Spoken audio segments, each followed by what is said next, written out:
I forgot my microphone. Hello, everyone. We're back at Digital Fashion Week Singapore 2014. This is our second Google Hangout this year and the first for the day. With me is a great lineup. With first, we're going to start with a gentleman, Amos from Amos Ananda, a Singapore label. And then I have Jourdan Miller, the latest winner of America's Next Top Model, and our lovely bloggers and Digital Fashion Week insiders. We have Nellie from Singapore and we have MillyQ from Taiwan. Hello. Okay, we're gonna start with the person who flew the longest way to come here, which is Jordan. She flew all the way from LA. How do you find Singapore so far? Oh, I love it so much. I'm really excited to be here. It's my first time actually here in Singapore, and I really want to come back. I think we want you back as well. So many people see there's a lot of, let's start with the modeling world and so much competition.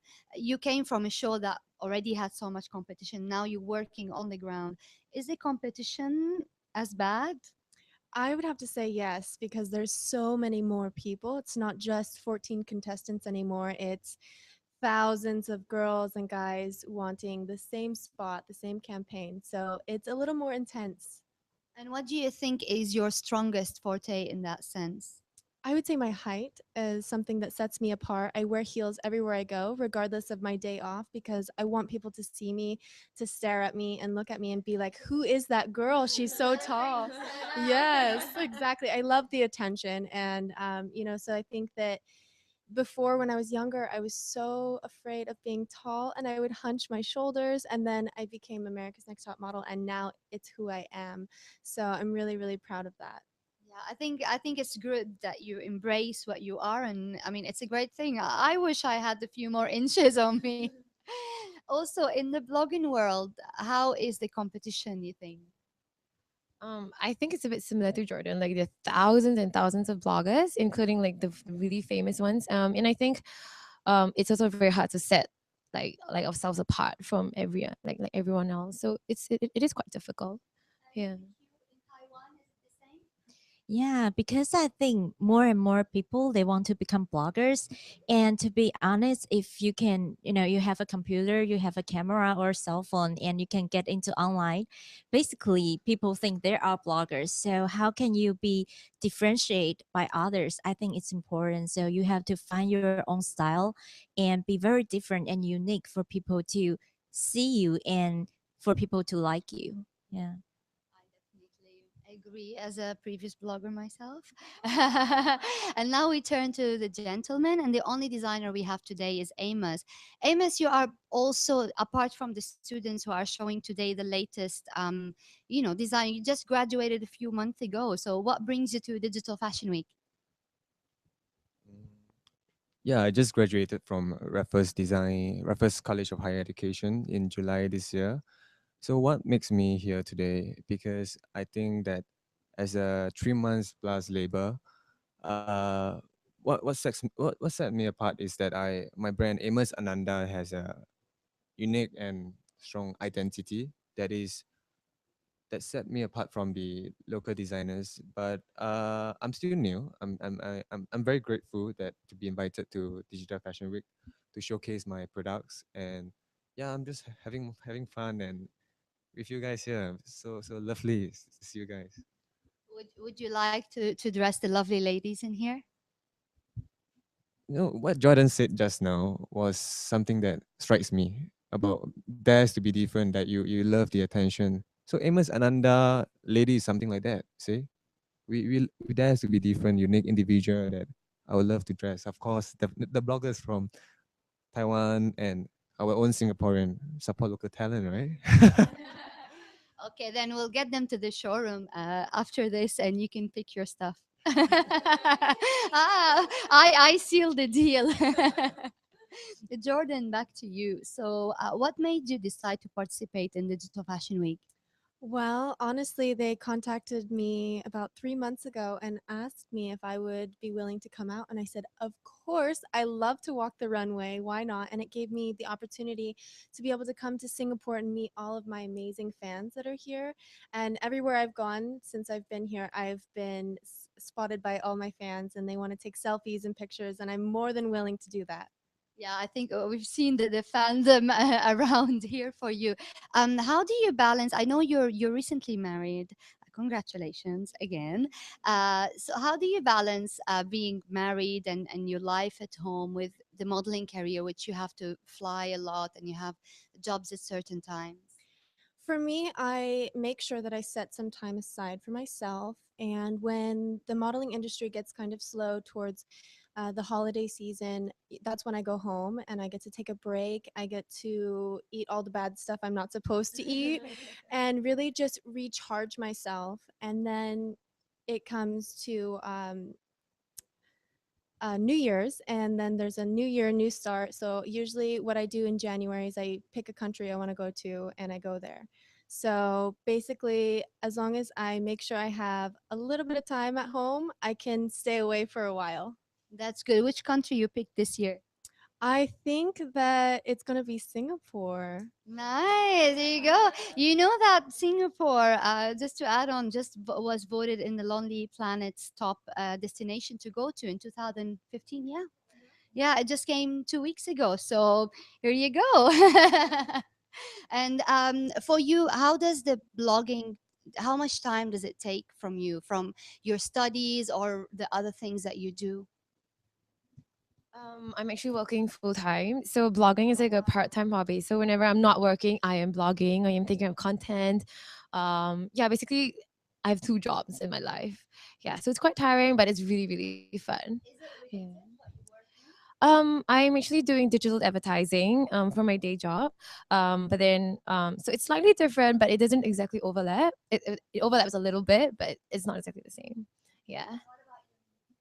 Basically, blogging is all my life. So like every day I blog and I don't have like weekends off because I blog like 7 days a week. And yeah, and basically like every day when I get up, the first thing is that I open my laptop and it's there. So I start blogging and then till maybe like midnight, then I close my laptop, I go to bed. So then finish. So it's like everyday job and it's my life. So Well, yeah, I can tell you. And Amos, what about you? How does the digital world relate to where you are and what you're doing? Well, for me, I personally, I'm not very well trained in technology like Photoshop or those things, but design I can design. But to reach out to the global world, you need technology, you need social media, you need all these things, gadgets, all these things.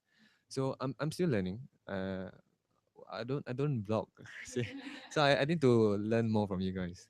So I would say that digital is something that is very very important right now in this new age. And digital fashion week, going digital, going globally, is one of the unique selling point, I would say. And Jordan, with all the advancements in not Photoshop now is old, but talk about filters and talk about things that make you look totally different. Is that a good thing or a bad thing for a model? Honestly, I think that it can be a bad thing sometimes to use so many filters and to use the Photoshop because then you don't actually get to see what the person looks like. A lot of the times they remove my freckles or they make my nose smaller or they make my legs shorter or they give me a little more on my thighs. So, looking at distorted pictures of myself sometimes can be hard for your self-esteem because all of these photographers are changing something about you and you wonder if that's the way you should be. But for me, I try not to use filters on Instagram. I try not to really use a lot of, you know, um, anything that would make me not who I am. So on Instagram, when I take a selfie, it's a selfie. I post it right away. I don't go through and try and make my face lighter or make my makeup darker, because I want people to know what I look like in real life so they can recognize me. Yeah, of course. And what about you? Because in blogging, it's a lot. Sometimes you see people on the street and they look nothing like they look.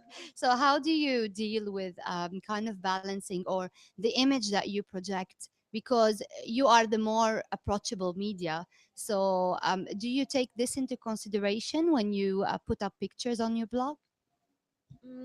I think it's a bit similar to what Jordan said as well. Like, you know, if someone sees you on the street and you're like, hey, like for example, hey, I'm Nellie, then they're like, oh, you are, you know, because it's a bit of a shock. So, yeah, but so I think for me, most of the time, the only thing that I try to like work out like the angles, like where you take your photo from.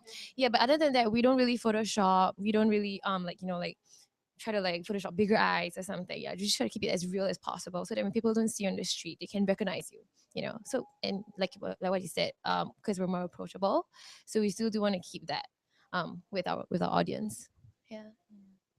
Because to me, I think I like the real pictures as well. Because I think why people like bloggers is because we're not those untouchable models, or because models are very beautiful, or the yeah, or the stars. Yeah, because we're just like everybody. I think that's why people like us, and that's why I don't like to retouch my pictures as well. So for my blog, those pictures are really real. But for like Instagram or Facebook fan page, those platform, I think I can play with the pictures. I can, yeah, create something different. So for this moment, I'll try to use some filters to make the pictures look cool. And Amos, back to you and back to design. So what's the next step after Digital Fashion Week? Well, Amos Ananda is a 3 months plus labor. So after Digital Fashion Week, we are very glad that we have three projects underway, which is two projects with I will not mention the names yet, but it's with two MediaCorp artists and one project which with an organization something to do with shark fins. So I will not say much else. Okay. Well, it sounds exciting. I'm looking forward to that. I've seen your stuff and it's a bit grungy, no? Now what you're wearing is kind of. So how do you describe the style for your label? Well, firstly, I would say that it is something that is very street style, very streetwear, something very agey, very just very people can relate to. Something that I will not make something crazy that people cannot wear. I will want it to be wearable on a daily basis. So my philosophy for Amos Ananda is based on this name super normal.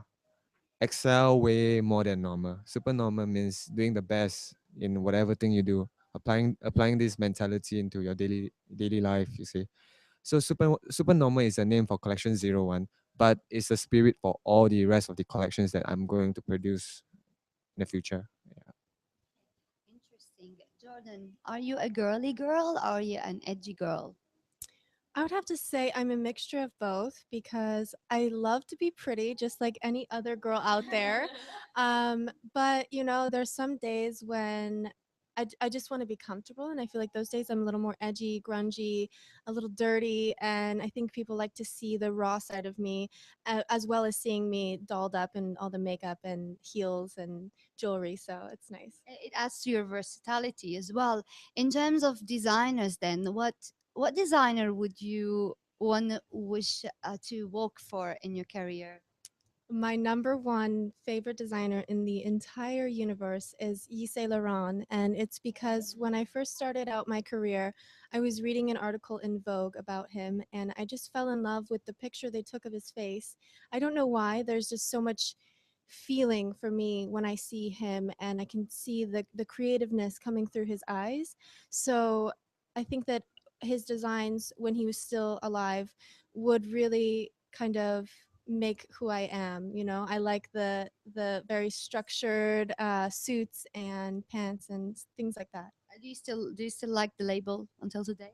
Oh my gosh, yes, I do. It would be a dream to be able to walk for Okay, them. Mr. Hadi Sliman, if you're watching, we've got the model for your next campaign. And what? Who do you have any other designers? Of course, Chanel, and it I would, can see you as a Chanel girl. and as well as Ralph Lauren because he's American made, and I really love how his style really reminds me of my hometown and where I'm from, so I can really connect to his designs. You're from Oregon, right? Yes, I am a country girl. Yeah, country girl, all American, and you're based in LA. How do the aesthetics or requirements for a model? Because LA is more commercial, right? So how does it differ from New York and from other fashion capitals in the world?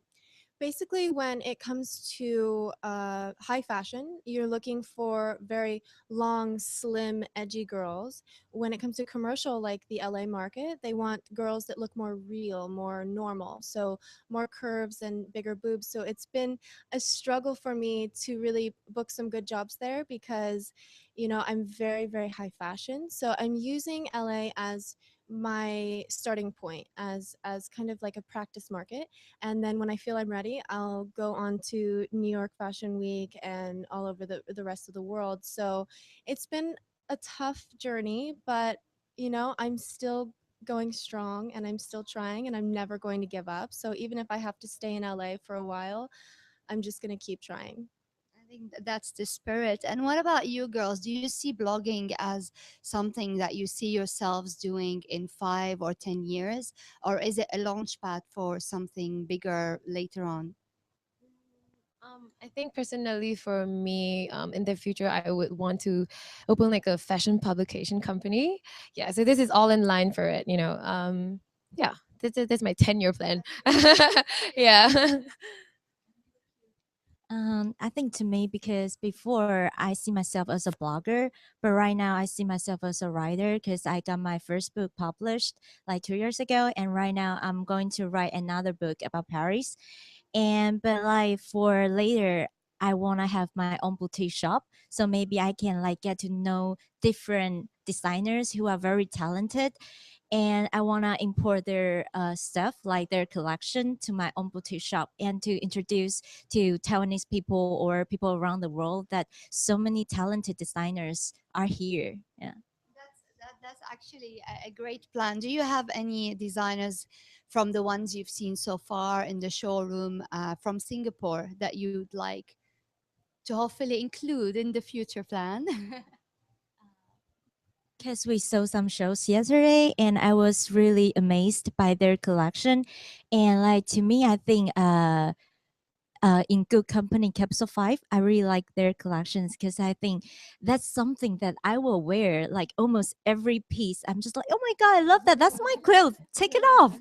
Yeah. So I just can't wait because like from like today and like also the day after, we had so many things to see. So I'm really looking forward to this. And Nelly, I want to ask you because you're based in Singapore. So how do you see the Singapore fashion scene progressing? I think it's becoming like bigger and bigger. So that's a positive thing. And I do see like more collaborations with like the designers, the brands, both local and international. So it's more of like, um, bringing like the Singapore fashion scene to a global level. So that's what I'm really looking forward to. Yeah. Amos, do you think how positive are you in the future of your label or the future of Singapore fashion in general? Future of Singapore. Mm, I wouldn't dare to say yes right now, but I dare to dream, right? So I'm allowed to dream. So I guess hopefully I'm positive about this, and I will do it. I'll do my best to achieve that, right? And you had good starters. You had already celebrities wearing your styles.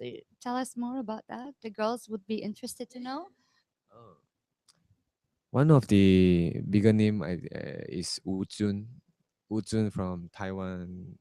Uh, Local celebrities like Shane Pao, Ponsak, Julie Tan, and I'm looking forward to more and more, even international models. See, How how does it affect, you think, nowadays, a celebrity endorsement of a young label? Does it have a big effect on the future of it, or of it working or appealing to more people?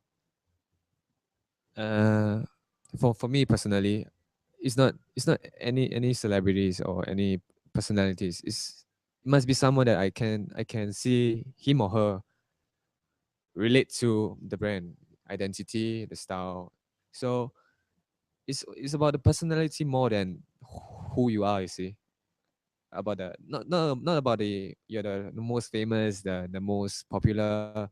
It's about the personality that I will look forward to dress. See. And back to you, Jordan. In terms of endorsements and brands, I'm sure you get a lot of offer. What's the weirdest offer, or what's the and what's the red line for you? Something that you would never see yourself doing. Well, I think that the craziest offer I've gotten was for an e-cigarette ad on my Instagram, and I said no, never in a million years would I ever want to endorse that, because I have a lot of young people following me, and I don't think that it's a positive image for me to be advertising smoking, especially because now everybody's so anti-smoking and there's so much cancer going on in the world that for me it's not what I'm about, so I said no to that. But I've gotten some offers where a lot of people want to send me things for free, and I look through, and if it's something that I like, I might say yes, but most of the time I say no, because I really want to believe in it. I don't want to try and tell somebody to buy something if it's not something I would buy personally. And do you have any red lines in terms of modeling that you wouldn't do? One of my main things that I will not do is nudity, because even though some people see it as artistic, for me, it comes back to my young followers. I want them to realize that you don't have to take your clothes off to be beautiful. And I feel like there's such a sexualization towards women that it's really important for us to be strong and say no when we're not comfortable with something. And nudity is something I'm really not comfortable with, especially because of my moral values and being married. I don't feel like I would be proud in 15 years if my children were getting on Google and they would see mommy with her boobies hanging out. So, that's one of my things that I really draw the line on, is no nudity. Thank you so much. Thank you for all our guests. Again, Amos from Amos Ananda, Jourdan Miller, the latest winner of America's Next Top Model, and our lovely Digital Fashion Week insiders, MillyQ and Nellie. Thank you so much for watching, and please stick, because we're going to be doing another Google Plus Hangout later on.